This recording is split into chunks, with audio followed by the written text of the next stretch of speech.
Hello everybody, my name is Trenton Van, and today I'm going to be talking to you about forced induction, or more specifically turbochargers.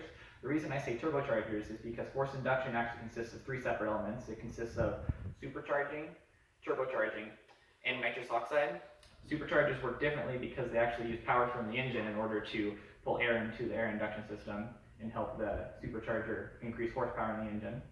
Turbochargers work by actually spinning a turbine in order to suck air into the air induction system and cool it down. And nitrous oxide works by cooling down the air as it gets into the engine and cooling it down inside the air induction system there. The invention of the turbocharger happened in the early 1900s by Gottlieb Daimler. He wanted to find a way to increase horsepower inside of airplane engines because air pressure up in the upper atmosphere was causing airplane engines to lose power because of the lower air pressure.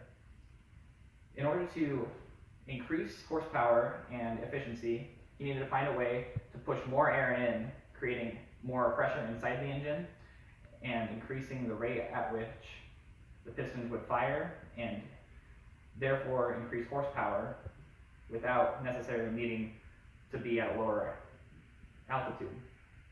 Alfred Bucci wanted to test this out as well, so he actually attached it to a car engine. The first engine to be turbocharged was a Renault V12 back in around 1912. The test resulted in higher horsepower and more efficient fuel usage in the engine. They tested it by taking it on Pikes Peak, and the car up there was at about a mile high. It's higher than the altitude of Denver. It's in Colorado, and it resulted in higher horsepower and more fuel efficient use. Several applications have come from turbochargers throughout history. The first was aviation, which was the reason turbochargers exist in the first place. Like I said before, with the need to increase horsepower at a higher altitude. Then automotive came about. After testing it with the Renault V12, they realized that they could get more horsepower easier without needing bigger engines, and therefore they needed less fuel because they didn't have as many cylinders or as much displacement that needed to be moved by the pistons.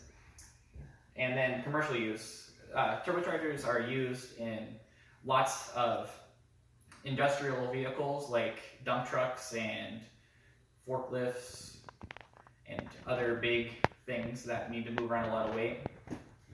They are fuel efficient, so it helps cut costs for commercial use.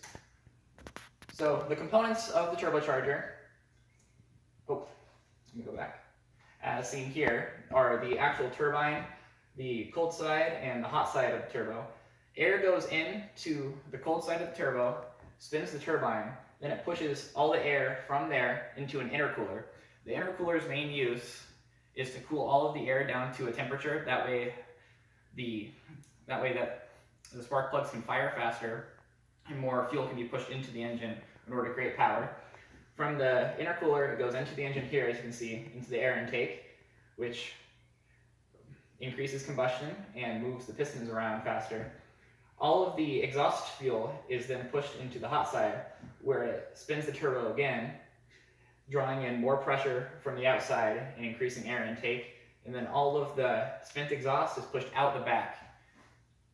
The main drawbacks to turbochargers are that they put higher use on the engine because it is running faster, so more wear and tear can happen.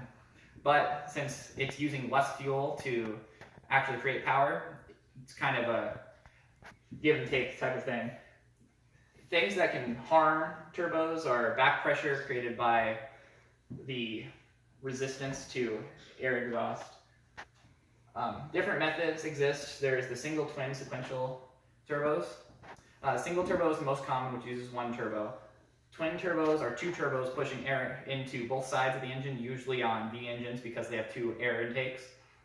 Sequential turbos actually have one turbo that will push another turbo and make it go faster. And then wastegates are used to expel extra pressure and prevent explosions in the engine. And so today we learned about how turbos work, the components, and a brief history of them. Turbochargers are used commonplace today in many vehicles. Yours might even have one. And it's a very fuel efficient and effective way to get more horsepower and to increase the speed of a car and reliability. Here are some references if you would like to see that I took. The top one shows the history and the invention, and the bottom one shows how they work. Thank you.